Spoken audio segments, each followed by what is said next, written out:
ඇතරම ගොඩක් ළමයි දෙනෙක් මට කතා කරලා කියලා දුන්නා මේ සාපේක්ෂ පළවෙනි වීඩියෝ එකේ ළමයි බලලා තියුණා අපේ. ඒතකොට ඒ කට්ටිය ගොඩක් අය කිව්වේ සාපේක්ෂ චරිතයම පුළුවන් තරම් එයාලට කියලා දෙන්න කියලා. ඒක නිසා මම මේ වීඩියෝස් වලින් YouTube එකට දානවා සාපේක්ෂ චරිතය සියලුම ගණන් ටික ආකාරයෙන් එන්න පුළුවන්. ගොඩාක් ආකාරයෙන් මම කතා කරන්නම් කියලා මම හිතුවා. ඔයාලා ගොඩාක් ප්‍රතිචාර දෙනවා. ඒවට ගොඩක් ස්තුතියි. ළමයි ගොඩක් කට්ටිය කතා කරා. ඒ වගේ ඒ නිසා දැන් අපි බලමු සාපේක්ෂ චරිතයේ මුලින් ඉඳලා මම ඔයාලට දැන් කරගෙන යන්නම්. මොකද එදා කරේ සාපේක්ෂ චරිතයේ ඉස්සෙල්ලම පළවෙනි වීඩියෝ එකකින් කරේ විශේෂ ගානක්. ඒක සාපේක්ෂ චරිතයේ පළවෙනි කියන්නේ මුල් ටික නෙමෙයි. ගොඩක් අන්තිමට වායි කරන්න ඕන. ටික සංකීර්ණ ගානක්. දැන් මම සාපේක්ෂ චරිතයේ මෙතන ඉඳන් වීඩියෝස් ටික ඔක්කොම ඔයාලට දානවා. සාපේක්ෂ චරිතයේ තියෙන සියලු ඒ කියන්නේ ආකාර ගණන් මම ගොඩක් දානවා වීඩියෝස්. ඔයාලට ඒකට පුළුවන් වෙයි සාපේක්ෂ චරිතය කියන පාඩමේ හොඳ විශිෂ්ටයෙක් වෙන්න. මේ ගණන් හොඳට අධ්‍යයනය කරන්න. මම එක ඒ කියන්නේ වීඩියෝ එකක් බැගින් තමයි දාන්නේ. ගානෙන් ගානට වීඩියෝස් දානවා. පුළුවන් ළමයි හොඳට මේවා අධ්‍යයනය කරලා සාපේක්ෂ චරිතය හරිම ලේසි පාඩමක්. ඒක හරියට අල්ලගත්තොත් හරිම ලේසි. ඒ වගේම අනිත් පාඩම් වලට ගොඩක් රුකුලක් වෙනවා සාපේක්ෂ චරිතය කියන පාඩම අපි හොඳට කරගත්තොත්. හරිද? එහෙනම් අපි බලමු. අද අපි කතා කරමු සාපේක්ෂ චරිතය සරලම ඒ කියන්නේ මුලින්ම හදන්න ඕන ගානක් වගේ මේක. හරිද? ඒ වගේ ගානක් අපි කතා කරමු. ඒ ආකාරයක් වල තියෙනවා. සාමාන්‍යයෙන් මෙහෙමයි. මට මුල ඉඳලම ඔයාලට කියලා දෙන්න බෑ සාපේක්ෂ චරිතය. මොකද මේ තියරි පාර්ට් ඔක්කොම කියලා දෙන්න ගියොත් ලොකු වෙලාවක් යනවා. ඊට වඩා සාර්ථකයි කියලා මම හිතනවා. ගණන් වලින් ඔයාලට මේ පාඩම කියලා දුන්නොත් ගොඩක් සාර්ථක වෙයි කියලා මම හිතනවා. මොකද ගොඩක් සාපේක්ෂ චරිත තියරි ඔයාලා YouTube එකේ සර්ලා ගොඩක් සර්ලා දාලා තියෙනවා. එතකොට ඒ සර්ලගෙන් ඒවත් බලලා ඔයාලට පුළුවන් තියරි ටික ඕනනම් කවර් කරගන්න. මම ගණන් හදනවා. ගොඩාක් ගණන් හදනවා සාපේක්ෂ චරිතේ. ඔයාලා මේ ගණන් ටික හොඳට අධ්‍යයනය කරන්න සාපේක්ෂ චරිතය වලට හොඳට පුළුවන් වෙයි. මම ඔයාලට මේ ගාන සාකච්ඡා කරන්න කලින් පොඩක් පැහැදිලි කිරීමක් කරන්න. සාපේක්ෂ ප්‍රවේග මූලධර්මය දාලා කොහොමද අපි ප්‍රවේග ත්‍රිකෝණයක් අඳින්නේ කියලා. හරිද? හොඳට බලාගන්න සාපේක්ෂ ප්‍රවේග මූලධර්ම දාලා ප්‍රවේග ත්‍රිකෝණයක් අඳින්නේ කොහොමද කියලා අපි පොඩ්ඩක් බලමු. හරිම ලේසි වැඩක්. හරිද? මෙන්න මේ මම පොඩි උදාහරණ ගානකින් එක පැහැදිලි කරන්නම්. ඒ ගාන ලියා ගන්න ඔයාලා. හරිද? සයිකල් කරුවෙකු උතුරු දිශාවට u ප්‍රවේගයෙන් චලනය වන විට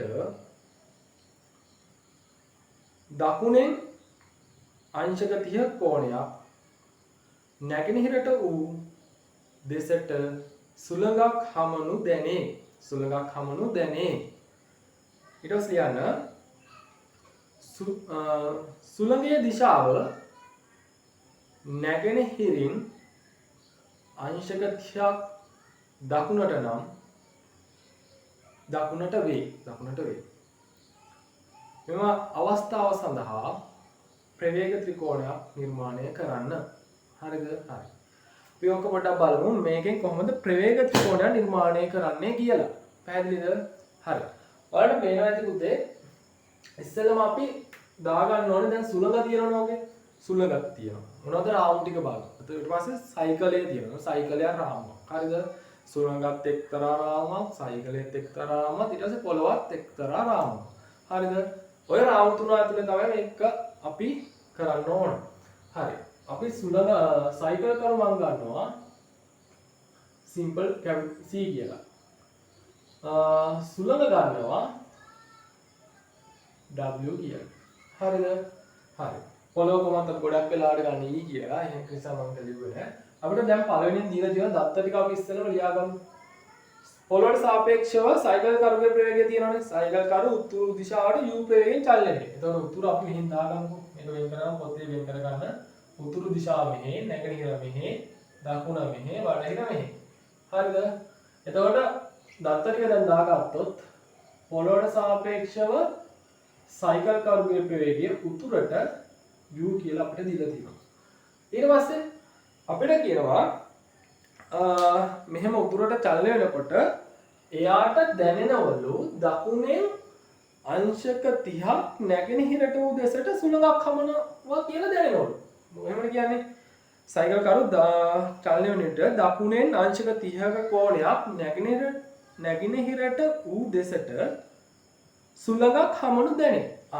සයිකල් කරුට දැනෙනවා. සයිකල් කරුට දැනෙනවා කියන්නේ පුතේ සයිකල් කරුට සාපේක්ෂව. හරිද? එතකොට දැනෙන පරිදි, පෙනෙන පරිදි ඔය වගේ අපිට තියෙනවා සාපේක්ෂ කියන එකට සමාන අර්ථකථන දෙන වචන නැත්නම් පොඩි වාක්‍ය කැලි තියෙනවා. ඒක මම ඔයාලට දෙන්නම්. ඒවා අපි හොඳට දැනගෙන ඉන්න ඕනේ අනිවාර්යයෙන්ම. හරිද? දැන් අපිට කියන සයිකල් කරුට දැනෙන පරිදි, ඒ කියන්නේ දැනෙනවා කියන්නේ එහෙනම් සයිකල් කරුට සාපේක්ෂව. සයිකල් කරුට සාපේක්ෂ සුළඟේ ප්‍රවේගයේ දිශාව දකුණෙන් නැගෙනහිරට අංශක 30ක්. දකුණෙන් නැගෙනහිරට. එහෙනම් මෙහෙමනේ. දකුණු දිශාව මෙහෙනේ. එහෙන් අංශක 30ක් නැගෙනහිර වූ දෙසට නේද? නැගෙනහිර වූ දෙසට. නැගෙනහිර වූ දෙසට හමනවායි කියලා කියන්නේ. මෙයාට හමනවා දැනනවනේ නැගෙනහිර වූ දෙසට. මෙහෙට. දෙසට කිව්වොත් මෙහෙට. හරිද? නැගෙනහිර දකුණෙන් අංශක 30ක් නැගෙනහිරින් වූ දිශාවෙන් හමනවා කියලා කිව්වත් නැත්නම් දෙසින් හමනවා කිව්වත් මෙන්න මේ දිශාව. මෙහෙම. මේ කියන්නේ දෙසට හමනවා කියන්නේ දකුණෙන් අංශක 30ක් නැගෙනහිර දෙසට. දෙසට නම් මෙහෙට. දෙසට. දෙසින් නම් මෙහෙන් කලින් මෙහෙට. හොඳට මතක තියාගන්න එක. හරිද? හරි. ඔන්නම ලියනවා. ඊට පස්සේ දත්තේ මොකද්ද? අපිට එනවා ඊළඟට දත්තය. අපිට දීලා තියෙනවා පොළොවට සාපේක්ෂ සුළඟේ ප්‍රවේගය. ඒක කොහොමද?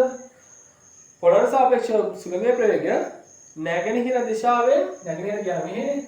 දකුණු දෙසින් නෙවෙයි දෙසට. මේ අංශක 30ක්. නැගෙනහිරෙන් දකුණු දෙසට. දකුණ මෙහෙනේ තියෙන්නේ. එහෙනම් මෙහෙක වෙන්නේ. හරිද? අංශක 30ක් ඔන්නවම අපිට දීලා තියෙනවා මෙයා හමනවා කියලා. හරි. දැන් අපි බලමු කොහොමද මේකේ ප්‍රවේග ත්‍රිකෝණය අඳින්නේ කියලා. හරිම ලේසි දෙයක් කරන් තියෙන්නේ. හරිද? මම ගන්නකො මෙයා v පොළොවට සාපේක්ෂ සුළඟේ ප්‍රවේගය. හරිද? ඔක සමානක් කියලා අපි ලියන්න පුළුවන්. අර දෛශික වගේ වලට මතකත් ඇති.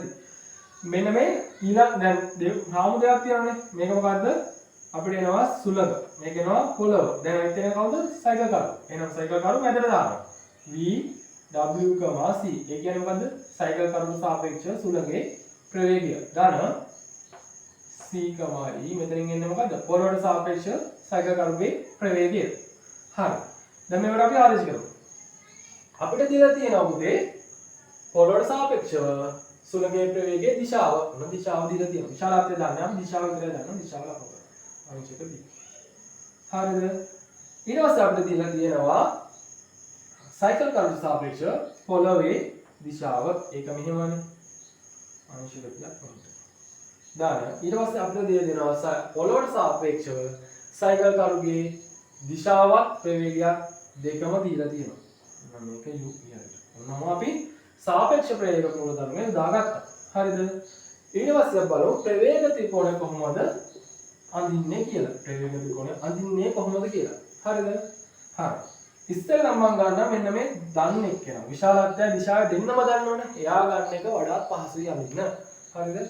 එතකොට මම ගන්නවා ඔන්න u එයා ඉහළටනේ. මම මෙතන ආරම්භ කරන තැන මෙතන. එයා p කියලා දාන්නම්කො.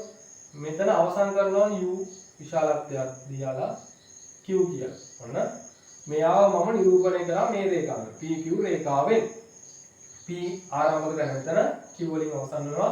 ඒ රේඛාවේ මේ දිශාවෙන් u ගේ ප්‍රවේගයේ දිශාවක් වෙන්නනවා.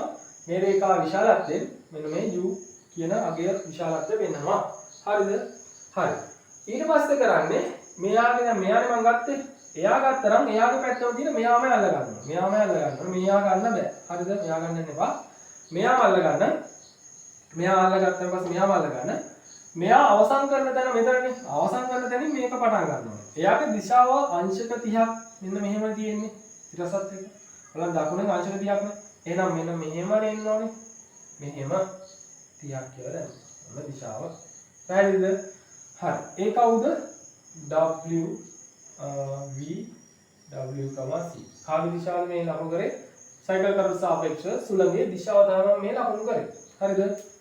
හරි. ඊළඟට යනවා මෙන්න මේ සමාන ලකුණ අනිත් පැත්තට. මෙන්න මෙයා. එයා පටන් ගන්න උදේ හොඳට බලා ගන්න. අපි ප්‍රවේග ත්‍රිකෝණය අඳින්න ආරම්භ කරන ලක්ෂයක් තියෙනවනේ. ඒ ලක්ෂය මොකද්ද? මෙන්න p ලක්ෂය. අන්න එතනින් තමයි මෙයාව පටන් ගන්නෙ. එයා පටන්ගෙන අඳිනවා අපි බලන්න මෙයා තිරසත් එක්ක මෙහෙට අංශක තියන්නේ තියෙන්නේ. එහෙනම් මම තිරස් රේඛාව වල කලින් දාගත්තා. අංශක තියන්නේ. ඔන්න අංශක තියලා ලකුණු කරා මෙතනින්. ඔන්න මෙන්න මෙතන ඡේදනය වෙන දාලා තියෙනවනේ. එතන මම R කියලා දා ගන්නවා. හරිද? එතකොට මෙයාගේ දිශාව මෙහෙම. මේ මොකද්ද? PR ගෙන් පෙන්වන්නේ කවුද? මෙන්න මෙයා. පොළොවට සාපේක්ෂ සුළඟේ ප්‍රවේගයේ දිශාව. හරිද? පොළොවට සාපේක්ෂ සුළඟේ ප්‍රවේගයේ දිශාව. මේ බලන්න දැන් අපිට ප්‍රවේග ත්‍රිකෝණයෙන් ඇත්තම ළමයි එන්නේ. ප්‍රවේග ත්‍රිකෝණයක් ඇද්දාම යම් යම් වස්තු වල ඒ කියන්නේ අදාළ වස්තු වල ප්‍රවේගයේ දිශාවක් විශාලත්වයක් තමයි නිරූපණය කරන්නේ ප්‍රවේග ත්‍රිකෝණයේදී. දැන් මෙයාගෙන් නම් අපි විශාලත්වයේ දිශාව දෙන්නම දන්නේ. එයා යුනේ මෙතන මේ බලන්න QR ගෙන් මෙන්න මේ QR ගේ මාපාංගය කියන්නේ මෙයාගේ විශාලත්වයෙන් නිරූපණය කරනවා සයිකල් කරුණු සාපේක්ෂව සුළඟේ ප්‍රවේගයේ විශාලත්වය. හරිද? ඒ වගේම මෙන්න මේ PR ගේ මාපාංගය එයාගේ විශාලත්වයෙන් PR රේඛාවේ විශාලත්වය නිරූපණය කරනවා පොළොවට සාපේක්ෂව සුළඟේ ප්‍රවේගයේ විශාලත්වය. හරිද? ඒතකොට දිශාත් නිරූපණය කරනවා. දිශාව මෙහෙම නෙන්නේ. දිශාත් නිරූපණය කරනවා. අපි දැන් හොයා ගන්න ඕනේ අපිට හොයන්න මේකේ හොයන්න කියලා එකක් කිව්වේ නෑ නේද මම. හැබැයි අපි හොයා ගන්න මේ විශාලත්වය ගන්න ඕනේ. මේ වගේ ප්‍රවේගවල විශාලත්වය වෙන වෙනම හොයා ගන්න ඕනේ අපි. ඒකට සයින් සූත්‍රය දාන ක්‍රම තියෙනවා. ඊට පස්සේ කොස් සූත්‍රය දාන්න තියෙනවා. තව ලම්බ ගහන ජ්‍යාමිතිව නිර්මාණය කරලා පයිරල්ස් මේ වගේ දීම් තියෙනවා.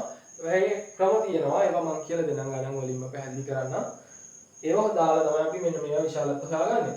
දැන් ඔයාලට පැහැදිලි වෙන්නේ නැති ප්‍රවේග ත්‍රිකෝණයක් කොහොමද නිර්මාණය කරන්නේ කියලා. හරිද? මේ ටික හොඳට අධ්‍යයනය කරන්න.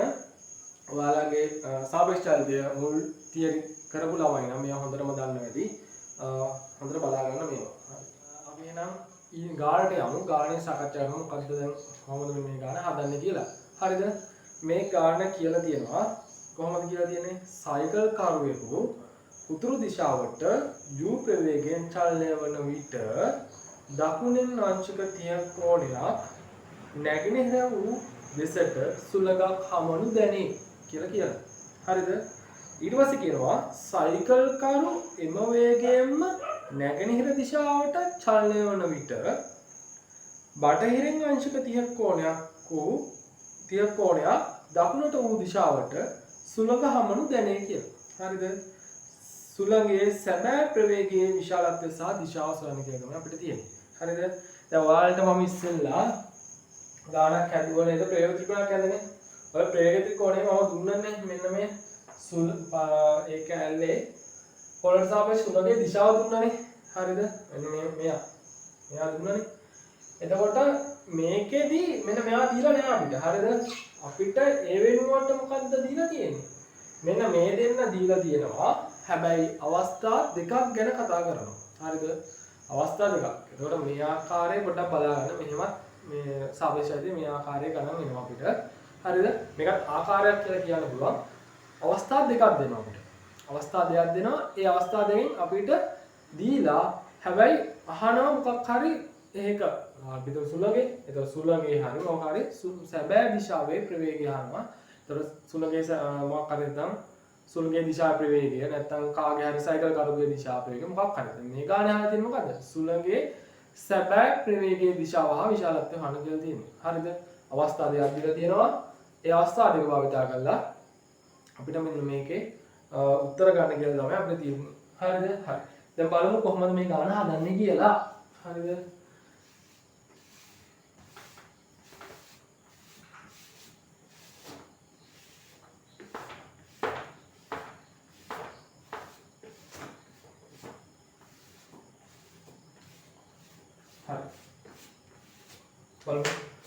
පළවෙනි අවස්ථාවේ කොහොමද බලමු අපිට දීලා තියෙන්නේ පළවෙනි අවස්ථාවේ අපිට දීලා තියෙනවා පළවෙනි අවස්ථාව හැම ගණන් අවස්ථා දෙකකට බෙදා ගන්න පළමු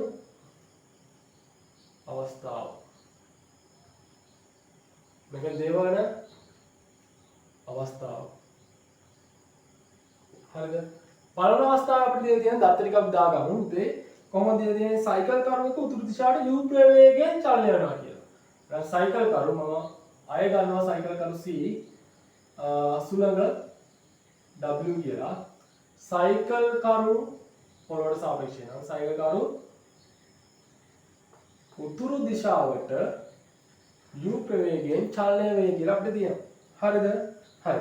ඊට පස්සේ ඒ අවස්ථාවේ කියනවා මෙහෙම චලනය වෙනකොට එයාට දැනෙනවලු දකුණු අංශක 30 කෝණයක් නැගෙනහිර උදෙසට සුළඟක් හමනවා කියලා. එහෙනම් සයිකල් කරුට සාපේක්ෂවනේ v c සුළඟ දැනෙන්නේ යාට සුළඟ හමන දැනෙනවා. කොහොමද? දකුණෙන් අංශක 30ක් නැගෙනහිරට. මෙන්න මෙහෙම. දකුණෙන් අංශක 30ක් නැගෙනහිරට. මේ පැත්තේ නැගෙනහිර. ඒතකොට දකුණෙන් අංශක 30ක් නැගෙනහිරට මෙහෙට හමනවා කියලා මෙන්න මේ සයිකල් කරුට දැනනවා. එහෙනම් සයිකල් කරුට සාපේක්ෂයි. හරි. ඔන්න තමයි අපිට දෙන්නේ පළවෙනි අවස්ථාවේ தත්ත්ව දෙක. හරිද? ඊට පස්සේ අපිට කියනවා මේ සයිකල් කරුම කොහොමද? එම වේගයෙන්ම කොහෙටද යන්නේ දැන්? දැන් යන්නේ එම සයිකල් කරුම එම වේගයෙන්ම නැගෙනහිර දිශාවට චලනය වෙනවා. එම වේගයෙන්ම නැගෙනහිර. ඉස්සෙල්ලා උතුරට ගියේ දැන් සයිකල් කරු දෙවන අවස්ථාවේදී නැගෙනහිරට යන්නේ. නැගෙනහිරට u ප්‍රවේගයෙන් යනවා. හරිද? දැන් නැගෙනහිරට u ප්‍රවේගයෙන් යනකොට අපිට කියනවා චලනය වෙනවා කියලා. ඊට පස්සේ අන්න මෙහෙම යනකොට සයිකල් කරුට දැනෙන සුළඟ සයිකල් කරුට සාපේක්ෂ සුළඟේ ප්‍රවේගය කොහොමද දැනෙන්නේ? බටහිරින් අංශක 30 කොන දකුණු දිශට. බටහිර කියන්නේ මෙහෙනේ. අංශක 30ක් කියන්නේ මෙහෙට දකුණට. බටහිරින් අංශක 30ක්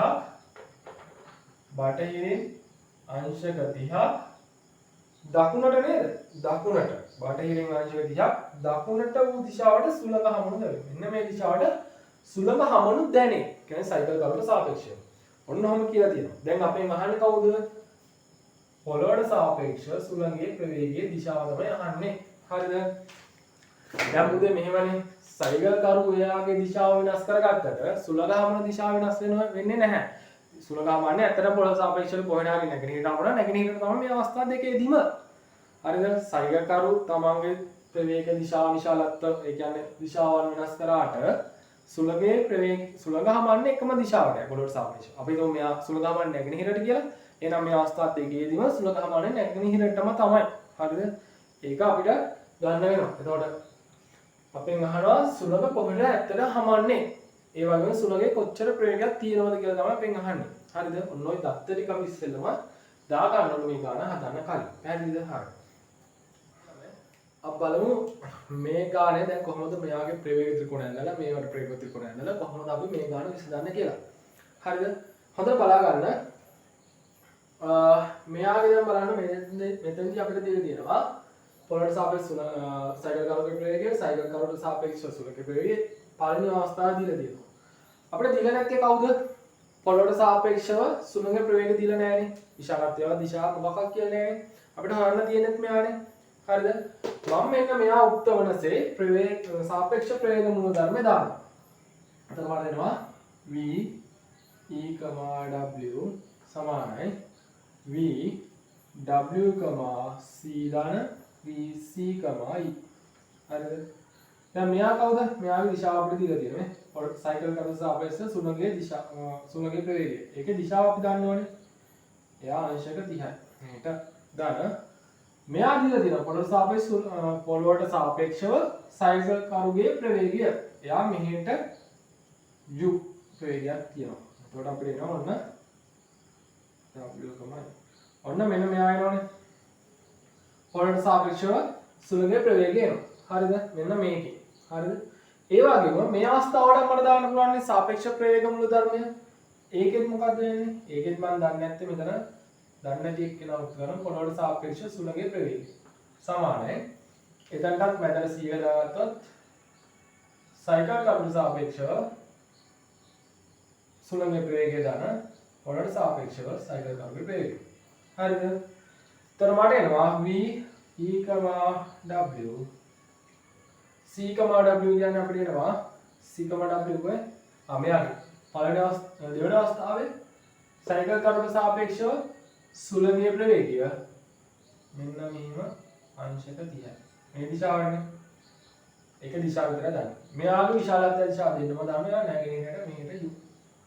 ඔන්න මම සාපේක්ෂ ප්‍රවේග මූල ධර්මය දාගත්තා මේ අවස්ථා දෙකටම. බලන්න මේ අවස්ථා දෙකේම ඉන්නේ මෙතනින් තියෙන්නේ පොළොවට සාපේක්ෂව සුළඟේ ප්‍රවේගය. මෙතනින් තියෙන්නේ පොළොවට සාපේක්ෂව සුළඟේ ප්‍රවේගයමයි. අවස්ථා දෙකෙන්ම ඉන්නේ පොළොවට සාපේක්ෂව සුළඟේ ප්‍රවේගයමයි. අවස්ථා දෙකෙන්ම. හරිද? මේ අවස්ථාවට මම ප්‍රවේග ත්‍රිකෝණයක් ඇඳලා මෙයා හෙව්වොත් ඒත් එන්නේ පොළොවට සාපේක්ෂව සුළඟේ ප්‍රවේගය. මෙතනින් ප්‍රවේග ත්‍රිකෝණයක් ඇඳලා ගත්තත් එන්නේ පොළොවට සාපේක්ෂව සුළඟේ ප්‍රවේගයමයි. හරිද? හරි. එහෙනම් බලමු කොහොමද දැන් ප්‍රවේග ත්‍රිකෝණ අඳින්නේ කියලා. මේ ආකාරයේදී හොඳට මතක තියාගන්න ළමයි. මේකෙන් බලන්න මේ අවස්ථා දෙකක් වුණාට අවස්ථා දෙකේදීම සුළඟේ ප්‍රවේගය කියන අවස්ථා දෙකටම පොදු එකක් නේ. ඒ කියන්නේ මොන අවස්ථාවක සුළඟේ ප්‍රවේගය එකමයි. එයා විශාලත්ව දිශාව දෙන්නම එකමයි. හරිද? මේ අවස්ථා දෙකටම. එහෙනම් මේ ආකාරයෙන් එනකොට පුතේ අපි ප්‍රවේග ත්‍රිකෝණ අඳින්නේ මේ අවස්ථා දෙකටම එකම සටහනේ ප්‍රවේග ත්‍රිකෝණ අඳින්නේ. හරිද? ප්‍රවේග ත්‍රිකෝණ දෙකක් වෙන වෙනම අඳින්න යන්නේ නැහැ. හරිද? හරි. එහෙම අඳින්නත් බෑ ඇත්තටම. බලමු ප්‍රවේග ත්‍රිකෝණ අඳින්නේ කොහොමද කියලා.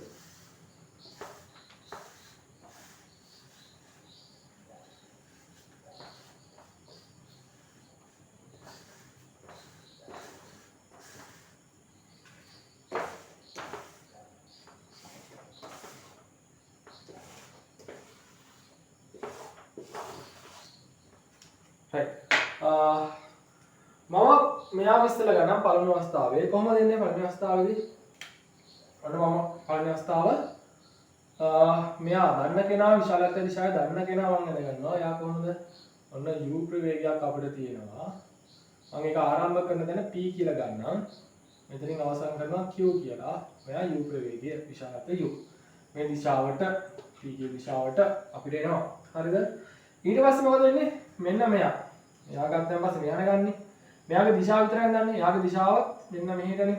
අංශක 30ක් මෙහෙට. මෙන්න මේ වුණ දිශාව. මම දන්නේ කොහෙන් මේක නතර වෙනවද කියලා. මොකද මෙයා විශාලත්වයක් අපේ දිග නැහැ, අදහසක් නැහැ. හරිද? හරි. ඔච්චරයිනේ මෙයාගේ ලකුණු වෙන්න පුළුවන්. මේක ලකුණු කරන්න බෑ. මොකද දන්නේ නැහැ. හරිද? දන්නේ නැහැ. හරි. දෙවන අවස්ථාවට මම ඊට පස්සේ යනවා. දෙවන අවස්ථාවට හොඳට බලාගන්න. දෙවන අවස්ථාවේ මම පටන් ගන්නෙම මෙන්න පළවෙනි අවස්ථාවේ ආරම්භක ලක්ෂයෙන්මයි දෙවන අවස්ථාව පටන් ගන්න. අඳින්න. හරිද? ප්‍රවේග ත්‍රිකෝණ අඳින්න පටන් ගන්නේ පළවෙනි අවස්ථාවේදී මම ඇඳ පටන් ගත්ත තැනින්මයි දෙවන අවස්ථාවට ප්‍රවේග ත්‍රිකෝණය පටන් ගන්න අඳින්නේ. හරිද? පටන් ගන්න හදන්න. දැන් අපිට එනවා මෙන්න මෙයා. විශාලත්ව දිශාව දන්නේ කවුද? මෙයානේ u නේ. එයා කොහොමද එන්නේ? මෙතනින්ම පටන් ගන්න. ඔන්න යනවා u විශාලත්වය. මේකට සමාන දුරක් වයි ගන්න. හරිද? මෙහෙන් ගන්න q. එයාගේ දිශාව මේකනේ. මේක මම ගන්න PQR කියලා. ඔන්න මෙයා ගත්තා. මෙයා මෙන්න මේ පළවෙනි අවස්ථාවේ ආරම්භ කර තැනින් මම පටන්ගෙන U කියන ප්‍රවේගය අඳගත්තා. එයාගේ ඔන්න U කියන ප්‍රවේගය. එයාගේ විශාලත්වය PR කියන්නේ U. හරිද? එයා අඳගත්තා. ඊට පස්සේ මොකද කරන්නේ? මෙයා අඳගත්තා නම් මෙයා ඊට පස්සේ ගන්නෙ. මෙයා අරගන්නවා. මෙයා ආරම්භ කරන්නේ මෙන්න මෙතනින්. හරිද? මෙයා ඉවර වෙච්ච තැන ඉඳන් මෙතන ආරම්භ කරනවා. එයා U එයා अंश 30ක් මේ දිශාවට अंश 30ක් මෙන්න මෙහෙටනේ ඉන්න ඕනේ अंश 30ක් උනහම තමයි හරිද රයිට් अंश 30ක් මේ පැත්තට හරිද මේ කියන්නේ මොකද්ද මෙතනින් එනවා හරි දැන් බලන්න මේ අවස්ථා දෙකටම මෙන්න මෙයා පොදුයිනේ මේක පොදුයි මෙයා පොදුයි ආරම්භ කරේ එකම තැන හරිද ඔයාලට මතකයි නේද මම මෙහෙම ප්‍රවේග ත්‍රිකෝණයක් ආරම්භ කරොත් p q ඊට පස්සේ මෙහෙට වගේ දිශාව අර ඉස්සලා වගේ දාගත්තොත් u ප්‍රවේගය. ඊට පස්සේ අපි මෙතනින් කියලා මෙහා ඉවරනේ. එහෙනම් ඊළඟ එක නම් පටන් ගන්න මෙතන ඉන්නේ. අන්තිම එක නම් සමාන ලකුණේ එහා පැත්තේ ඉන්න එක නා පටන් ගන්න මෙතනින් පටන් ගන්න එයාගේ දිශාවට හරි නැත්නම් මෙතන මෙන්න මෙහෙම ලකුණු කරන එකනේ කරන්නේ. මෙහෙමනේ ලකුණු කරන්නේ. පැහැදිලිද? එයාගේ දිශාව මෙහෙට. පැහැදිලිද? ආරම්භකය අවසාන ලක්ෂ්‍යය යා කරන විදිහට තමයි ලක්ෂ්‍යය යා කරන විදිහට තමයි මෙයා දාගන්නේ. හරි? හරි. එතකොට මේක මේ දෙන්නම පොදුයිනේ මේ දෙන්නම මෙතන පොදුයි මෙන්න මේ අවස්ථා දෙකටම පොදු තැනක් වෙන්න ඕනේ නේද මෙයාගේ සුළඟට සාපේක්ෂ ප්‍රවේගයේ පොළොවට සාපේක්ෂ සුළඟේ ප්‍රවේගයේ විශාලත්වය දෙකම එන්න ඕනේ මේ අවස්ථා දෙකටම පොදු තැනන්නේ ඔයාලට පේනව නේද මෙන්න මෙතන මේ අවස්ථා දෙකටම පොදුයිනේ එහෙනම් මෙන්න මේ අවස්ථා දෙකටම පොදු තැන තමයි මෙතන එහෙනම් මේක තමයි පොළොවට සාපේක්ෂ සුළඟේ ප්‍රවේගයේ දිශාව හා විශාලත්වය ඉන්නේ මම මෙතන QRS කියලා ගන්න. PS වලින් මෙයාගේ පොළොවට සාපේක්ෂව සුළඟේ ප්‍රවේගයේ විශාලත්වය වෙනවා. ඒ වගේම මෙන්න මේ දිශාව ආරම්භක කරන අවසාන එක යාග්‍රහම වෙන දිශාව අපිට එනවා පොළොවට සාපේක්ෂ සුළඟේ ප්‍රවේගයේ දිශාව. හරිද? පැහැදිලිද? හරි. මේ විදිහට වලට අවස්ථා දෙකක් ආවම ප්‍රවේග ත්‍රිකෝණ එකම සටහනේ ඇඳ ගන්න පුළුවන්. මොකද පොදු එක්කෙනෙක් ඉන්නවා.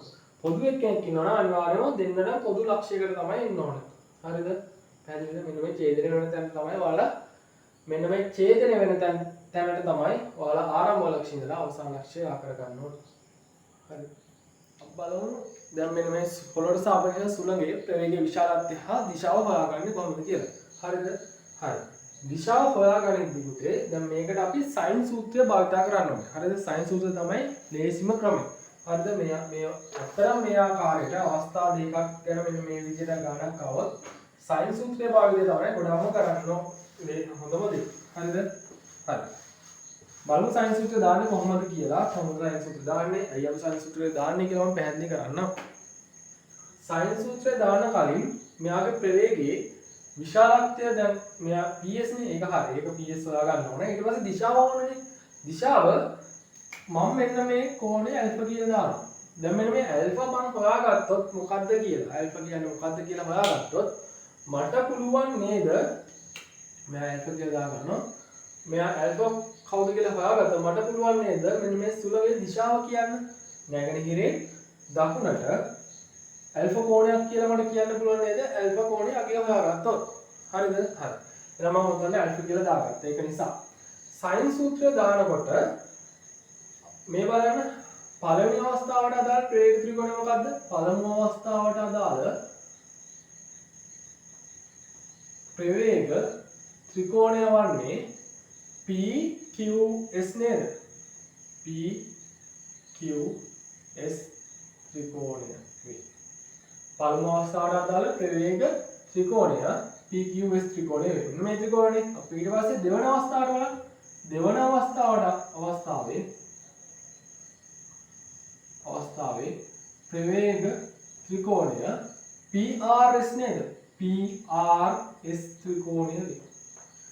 තර මේ අවස්ථා දෙකේ ප්‍රවේග ත්‍රිකෝණ අපි පොඩ්ඩක් වෙන් කරගෙන හඳුන ගන්න ඕනේ. හරිද? මම මෙන්න මේ පළවෙනි අවස්ථාවේ ප්‍රවේග ත්‍රිකෝණය ගන්නවා. දැන් මට ඕනේ මෙන්න මෙයාට හොයන්න ඕනේ. හරිද?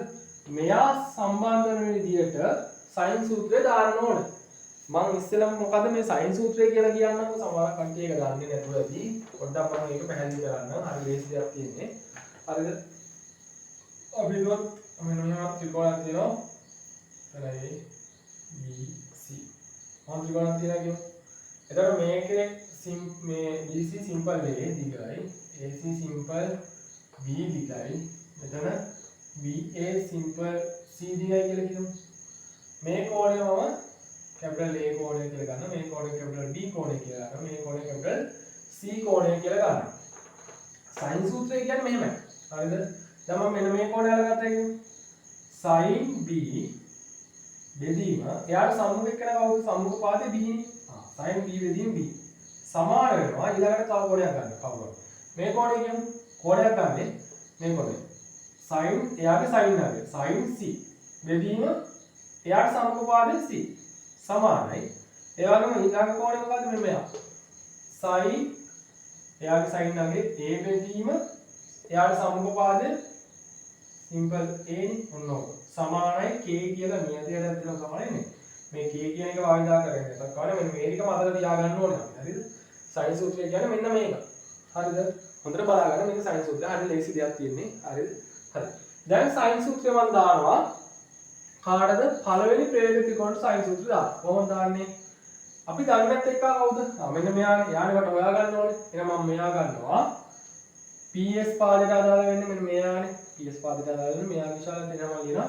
W පොළොවට සාපේක්ෂව සුළඟේ ප්‍රවේග විශාලත්වය.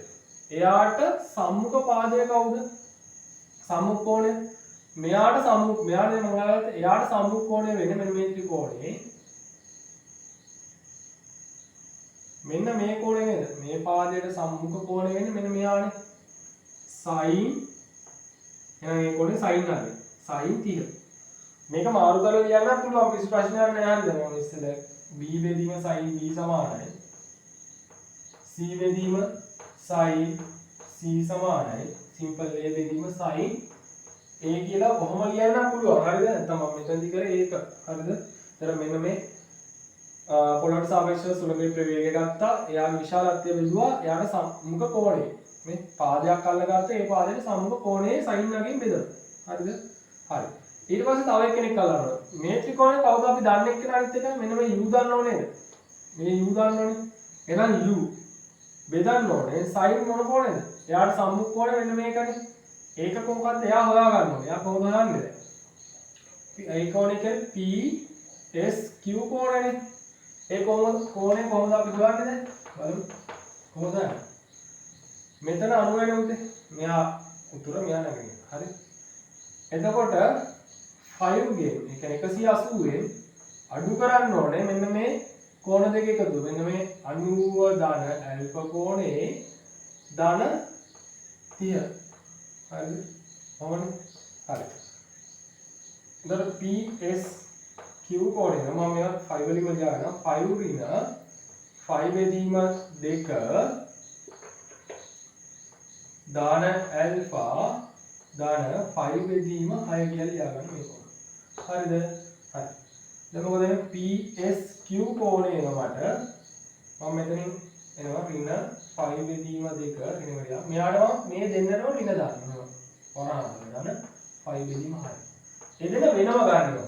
දැන් මෙයා ඍණ වෙන්න ගන්න ඍණ 5 බෙදීම 2 ඍණ ඇල්ෆා ඍණ 5 බෙදීම 6 නේ එන්න ඕනේ. මම ඒක ඍණ ඒ දෙන්නට පොදුවේ ඍණ කියලා දානවා. හරිද? මම ඒ කියන්න එහෙම කරන්නේ.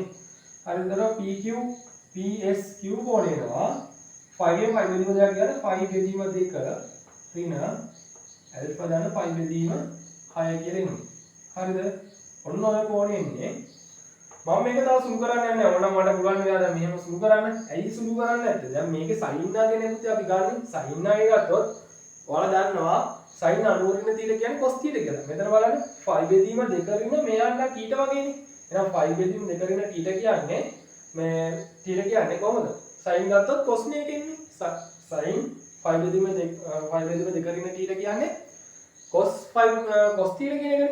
අන්න ඒ සම්බන්ධය මෙතනින් ගන්න පුළුවන්. ඒක වාසියක්. මෙයා සුළු කරගත්තොත් පොඩ්ඩක් අපිට ඒක පේනවා අඩුයි. ටිකක් ගන්න පුළුවන්. ඊළඟට මෙහෙ සුළු කරගත්තාම පස්සේ මේ 5 බෙදීම 2යි 5 බෙදීම 6යි සුළු කරොත් අර ඔය සම්බන්ධය අපිට පොඩ්ඩක් ගන්න අපහසුයක් වෙනවා. හරිද? අන්න ඒක නිසා මම මෙහෙමම තියාගන්නවා. හරිද? එහෙනම් මට එනවා දැන් u බෙදීම. u කියන්නේ මෙයානේ. එයාගේ සම්මුඛ කෝණය වෙන්නේ මේ කෝණයනේ. හරිද? මේ කෝණයගේ මම ගත්තනේ මෙහෙම. හරිද?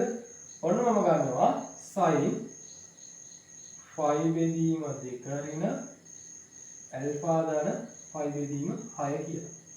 හරිද? හරි.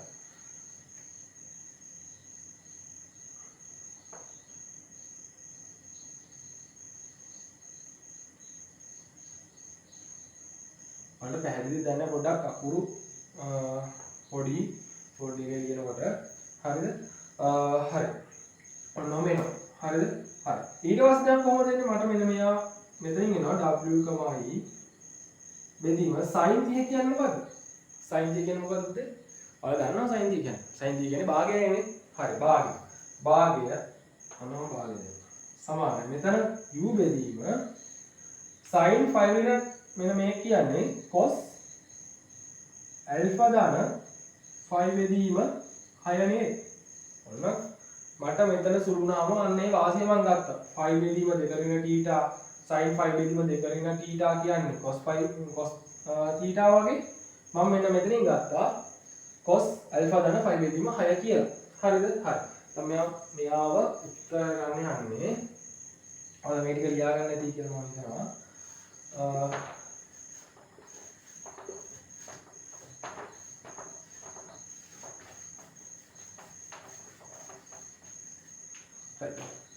මම යනවා දැන් මෙතන. මෙයා භාගයෙන් වැඩුණාම මොකද වෙන්නේ? භාගයෙන් බෙදුණාම දෙකෙන් භාගයෙන් බෙදනවා කියන්නේ මොකද? දෙකෙන් වැඩි වෙනවා කියන එකනේ. හරිද? එතන මට එනවා 2යි v w, e සමානයි u බෙදීම cos alpha ධන pi බෙදීම 6 9ක් යනවා. හරිද? මම මේ බෙදීම දෙකක් මේ වැඩි කිරීම දෙක මෙහෙට ගන්නවා.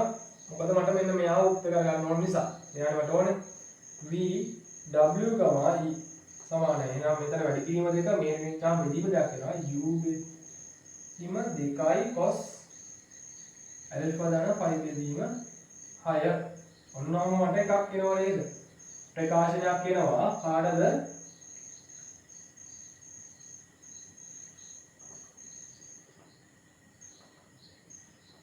පොළොවට සාපේක්ෂව සුළගේ ප්‍රවේගයට ප්‍රකාශනයක් කරන විශාලත්වයට. හරිද? විශාලත්වයට ප්‍රකාශනයක් කරන මෙන්න මෙහෙම.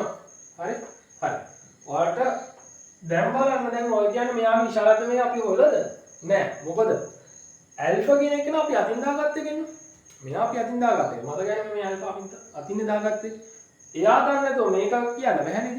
එහෙනම් මෙයාත් හොයාගන්න. මෙයා හොයාගෙන යන්න පුළුවන්. හොයාගත්තොත් නම් පුළුවන් මෙයා මේකට ආවිෂ කරලා මෙයාගේ විශාලත්වය ගන්න. හරිද? මම මේකට එක කියලා දාගන්නවා. එක. පළවෙනි අවස්ථාවේ මම ඔන්න පළවෙනි අවස්ථාව භාවිතා කළා. ඒක ප්‍රවේග ත්‍රිකෝණය භාවිතා කළා. පොළොවට සාපේක්ෂව w ගේ සුළගේ කියන්නේ පොළොවට සාපේක්ෂ සුළගේ ප්‍රවේගයට ප්‍රකාශනයක් ගත්තා. ඒක මම එක කියලා දාගන්නවා. හරිද? ඔයාලට පැහැදිලි මේ කෝණය ගත්ත විදිය ඔයාලට පැහැදිලි ඇති. මොකද 180 මෙන්න මේ කෝණය 180 මෙන්න මේ කෝණ වල එකතුව අඩු කරා නම් මට මේ කෝණය එනවා. ඒකෙන් මම 5 බෙදීම දෙකකින් මෙන්න මේ ආකාරයට ගත්තා. මොකද මට ඒකෙන් cos ගන්න පුළුවන් ලේසි නිසා. ලේසියෙන්ම cos කියන එක ගන්න පුළුවන් නිසා. හරිද? හරි. ඊට පස්සේ බලමු අපි දෙවෙනි අවස්ථාවේ කොහොමද ප්‍රවේග ත්‍රිකෝණය භාවිතා කරන්නේ මේ ගානට කියලා. හරිද? අපි බලමු. මෙන්න මේ PRS ත්‍රිකෝණය ප්‍රවේග ත්‍රිකෝණය භාවිතා කළා. මෙන්න මෙයාට තවත් ප්‍රකාශනයක් ලබා ගන්න. හරිද? මේ දෙවෙනි අවස්ථාවේ ප්‍රවේග ත්‍රිකෝණයනේ PRS කියන්නේ දෙවෙනි අවස්ථාවේ ප්‍රවේග ත්‍රිකෝණය. මම එයාට sin සූත්‍රය දානවා. එයාට sin සූත්‍රය දානකොට එයාට sin සූත්‍රය දාලා මෙන්න මෙයාට තවත් ප්‍රකාශනයක් ගන්න මෙන්න මේ වගේ. හරිද? හරි. ඊට මම කියනවා PRS ප්‍රවේග ත්‍රිකෝණය. හරිද? මෙයා අල්ල ගන්නවා. කවුද? v w ගමයි පොළොවට සාපේක්ෂ සුළගේ ප්‍රවේගය. හරිද? එයාට සම්මුඛ මේකනේ. එහෙනම් බෙදීම sin ඒකේ sin 30. සම්මුඛ කෝණය sin හරි. සමානයි. හරිද? ඊට පස්සේ මොකද කරන්නේ? මෙන්න මේ u. එයා නම් දන්නේ. u ට සම්මුඛ කෝණය මොකද්ද? මෙන්න මේකනේ. එතකොට u බෙදීම sin එන්න ඕනේ මෙන්න PSR කෝණය. බලමු PSR කෝණය කොහොමද එන්නේ කියලා. PSR එන්නේ 5 ගෙන් 180 ගෙන් අඩු වෙන්න ඕනේ නේද? ඇල්ෆා ධන 30. ඇල්ෆා ධන 30. හරිද? මම කොහොමද දිනනවා? හරිද? sin ඇල්ෆා ධන කියන්නේ PSR කෝණය සමානයි 5 ගෙන් ඇල්ෆා ධන 5 බෙදීම 6. right. ඔන්න මම ගන්නවා. හරිද? දැන් මෙතන දෙන්න ඕනේ ඒ මෙන්න මේ PSR කෝණේ sin නා කියන්නේ. නම් sin 5 ඍණ ඇල්ෆා ධන 5 බෙදීම 6. හරිද? මම මේක සුළු කරගෙන යද්දී රහසක් මෙතනක් තියෙනවා. මොකද්ද? ඔයාලා දන්නවා sin 5 ඍණ θ කියන්නේ sin θ මානේ පියෝලේ කියලා ගන්නවනේ. මේක. එහෙනම් මෙතනත් මට ඔය වාසිය ගන්න පුළුවන් මෙන්න මෙයා 5 ඍණ මෙයා නිකන් θ වගේනේ. ඔන්න ඔය වාසිය මට ගන්න පුළුවන්. ඒ නිසා මම මේ විදිහටම මෙන්න මේවා සුළු කරන්නේ නැතුව 5 සහ 5 බෙදීම 6 සුළු කරන්නේ නැතුව මේ විදිහට ගත්තා. හරිද? හරි. බලමු දැන් මේකේ මෙන්න මෙයාව අපි උත්තර කරගන්නේ කොහොමද කියලා. හරිද? හරි. මම මේ ටික මානවා.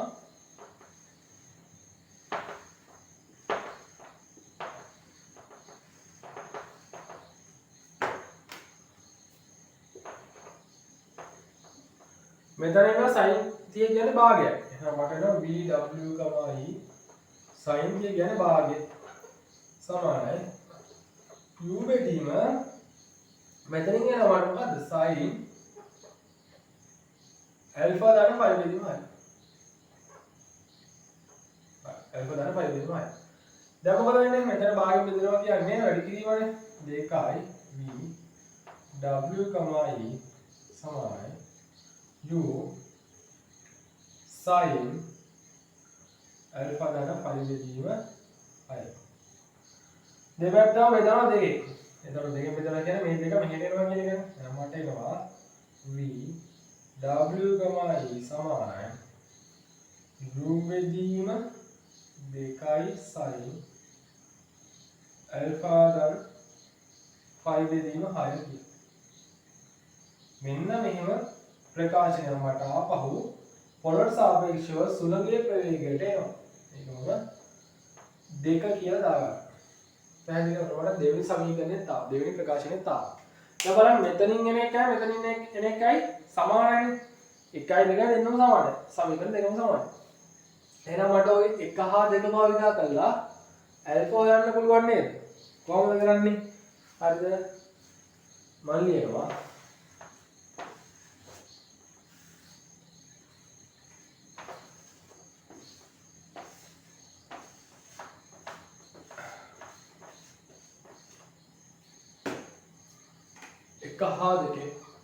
එක හා දෙකෙන් මේ දෙක සමානයි නේද? මට මෙන්න මේ මෙතනින් එන්නේ පොළොට සාපේක්ෂ සුළඟේ ප්‍රවේගය, මෙතනින් එන්නේ පොළොට සාපේක්ෂ සුළඟේ ප්‍රවේගය. එහෙනම් මේ දෙක සමාන නම් මට මේ දෙක සමාන කරන්න පුළුවන් නේ. හරිද? එහෙනම් u බෙදීම 2යි cos ඇල්ෆා දාන 5 බෙදීම 6 සමානයි. මෙතෙන් එනවා u බෙදීම ප්‍රවේගය කරනවා. තර u බෙදීම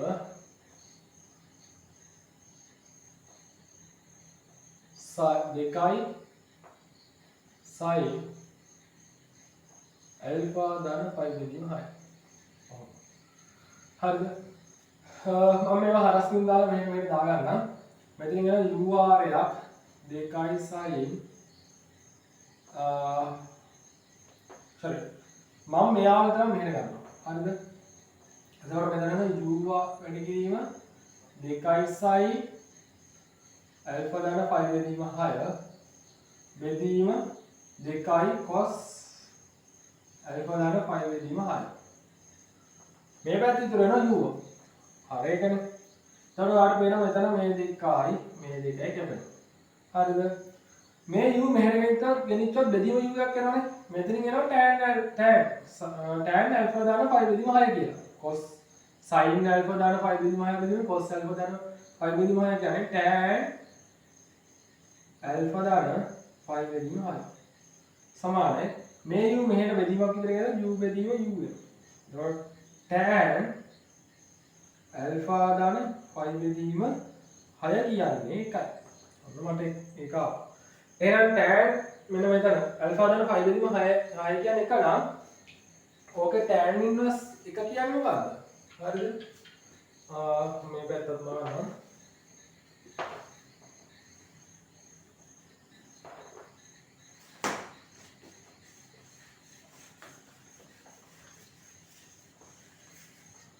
तर මට එනවා tan අතන tan ඇල්ෆා දාන 5 බෙදීම 6 සමාන එකනේ. එහෙනම් ඇල්ෆා බෙදීම ඇල්ෆා දාන 5 බෙදීම 6 සමානයි tan ඉන්වර්ස් එක. tan ඉන්වර්ස් එක කියන්නේ 45 නේද? සමානයි. මෙතන 5 බෙදීම 4නේ. තව ඇල්ෆා දාන මෙතන ඉන්නේ 30යි. සමාන 45. හරිද? එතකොට ඇල්ෆා සමානයි 45න් 30ක් මේ 30 මේක ඍණ 30ක් වෙනවා 45 ඍණ 30. එතකොට ඇල්ෆා සමානයි අංශක 15ක් කියලා නේද අපිට එන්නේ. ඔන්න ඇල්ෆාට අගේ ආවනේ. හරිද? ඇල්ෆාට අගේ අපිට ආවා. හරිද? හරි. ඒ කියන්නේ මොකද්ද? මෙතනින් අපිට එනවා ඇල්ෆා. ඇල්ෆා ආවයි කියන්නේ මෙන්න මෙතනට ආදේශ කරලා මෙයාගේ විශාලත්වය හොයන්න පුළුවන්. පළවෙනි එකට හෝ දෙවෙනි එකේ සමීකරණයට. දෙවෙනි සමීකරණය. පළවෙනි සමීකරණයට හෝ අපිට ඉස්සෙල් දෙවෙනි සමීකරණයක් ආවනේ මෙයාගේ. ඒකට මෙන්න මේ ඇල්ෆා එනකොට 15 ආදේශ කරා නම් අපිට මෙන්න මේ මෙයාගේ ප්‍රවේගයේ විශාලත්වය හොයාගන්න පුළුවන්. දැන් මේ ඇල්ෆා දැන් නිසා දිශාව කියන්න පුළුවන්. ඔයාලට මතක ඇති මෙයාගේ දිශාව මෙහෙමනේ. එහෙනම් මෙන්න මේ දිශාවට සුළඟේ ප්‍රවේගය ඉන්නේ. හරිද? අපිට කියන්න පුළුවන් කොහොමද? දැන් මෙහි බටහිරට මෙහි නැගෙනහිරනේ. නැගෙනහිරෙන් අංශක 15 කෝණයක් දකුණට උදෙසට සුළඟය හමුණු ලැබේ කියලා අපිට සුළඟේ සැබෑ ප්‍රවේගයේ දිශාව කියන්න පුළුවන්. ඔන්න මම එයා හොයාගත්තා. ඊට පස්සේ මේ අංශක 15 මෙතනට ආදේශ කරා නම් මට හොයන්න පුළුවන් කවුද? මෙන්න මෙයාගේ විශාලත්වය. පොළට සාපේක්ෂව සුළඟේ ප්‍රවේගයේ විශාලත්වය. දැන් දිශාව දන්නවා. ඊට පස්සේ විශාලත්වයත් හොයාගන්න පුළුවන්. මෙන්න මෙයාට ආදේශ කරා. හරි. අපි බලමු කොහොමද ඒක ආදේශ කරන්නේ කියලා. මම ඒකේ ආදේශ කරනවා.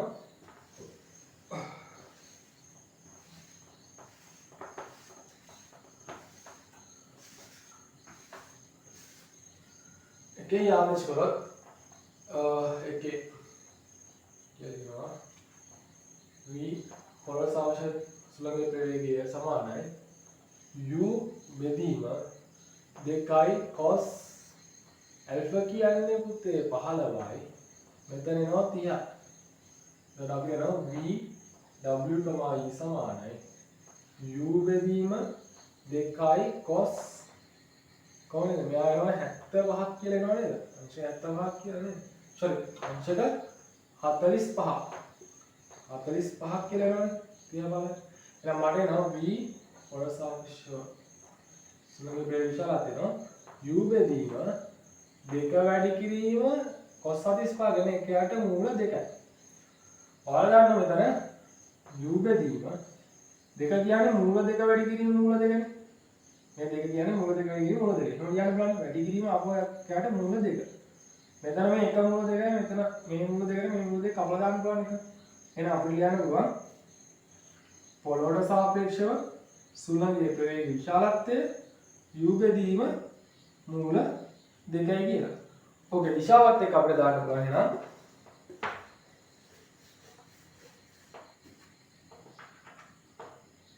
v පොළොවට සාපේක්ෂව සුළඟේ ප්‍රවේගය දිශාව මෙහෙට අංශක 15ක් මේ දිශාවට u බෙදීම මූල 2ක්. ඔන්න අපිට ෆයිනල් ආන්සර් එක අවුල්. හරිද? හරි. දැන් අපි මේ ගානේ අවසන් කර යුතු කල් ඉවරයි. එහෙනම් කොහොමද වෙන්න ඕනේ? ඔයාලා දන්න දැන් අවස්ථා දෙකක් ආවන් පස්සේ මොකද කරන්න ඕනේ? අවස්ථා දෙක වෙන වෙනම සලකලා අපි සාපේක්ෂ ප්‍රවේග මුලදම දානවා. ඒ අවස්ථා දෙකෙම මොකක් හරි පොදු එකක් ඇති අනිවාර්යයෙන්ම. ඒක අල්ලගෙන අපි ප්‍රවේග ත්‍රිකෝණ අඳින එකම සටහන. එකම සටහන ප්‍රවේග ත්‍රිකෝණ ඇඳලා සයින් සූත්‍රය තමයි දාන්නේ. එක් එක් අවස්ථාවල ප්‍රවේග ත්‍රිකෝණ වලට සයින් සූත්‍රය දාලා පොදු එක්කෙනා අර්ථ කරගෙන එතනින් සමීකරණ දෙකක් ප්‍රකාශන දෙකක් ගන්න පුළුවන්. ඒ ප්‍රකාශන දෙක සමාන කරලා අපිට අවශ්‍ය උත්තර වලට යන්න පුළුවන්. මේ ආකාරයේ ගණන් වල ගොඩක්ම මෙහෙම තමයි හදන්නේ අපි. ගොඩක්ම මේ විදිහට තමයි මේ ආකාරයේ ගණන් හදන්නේ. මම තව ගානක් වලට මේ ආකාරයෙන්ම දාන්නම්. ඔයාලා ගෙදරදී ඒක try කරන්න. හරිද? හරි. ඔයාලා මොනවා හරි ගැටලුවක් තියෙනවා මට මාව කන්ටැක්ට් කරන්න පුළුවන්. ගිය වීඩියෝනේ පළවෙනි වීඩියෝ එකේදී මම ඔයාලට කිව්වා ගොඩ ළමයි මාව කන්ටැක්ට් කරගත්තා. සමහර ළමයි මගෙන් ප්‍රශ්නත් ඇහුවා. මට පුළුවන් පොරිම මම යාට සාධාරණ කරා. ඉතින් මේ පුළුවන් විදිහට උදව් කරා. මොකද මේ ඔන්ලයින් කරන එක එච්චර සාර්ථකයි කියලා මම මේ හිතන්නේ නැහැ. ඔන්ලයින් උගන්වන එක ඔයාලා මොන හරි දෙයක් තියෙනම් අහන්න ප්‍රශ්න නැහැ. මම එක්කෝ ආන්සර් එකක් හරි ඔයාලට ආන්සර් එකකින් හරි ආන්සර් එක හරි හදලා ගාන හදලා ආන්සර් ටික ෂීට් එකක් හරි එවන්නම්. නිසා ගැටලුවක් කරගන්න මොන හරි ප්‍රශ්න තියෙනම් අහන්න. අපි සාපේක්ෂ ප්‍රවේගයේ මේ වගේ ගණනින් ගන්නට අපි සාකච්ඡා කරමු. සාපේක්ෂ ප්‍රවේගය පුළුවන් තරම් අපි මේ පාඩම හොඳටම අල්ල ගන්න බලමු මේ වීඩියෝස් වලින්. හරිද? හරි. එහෙනම් ඔයාලට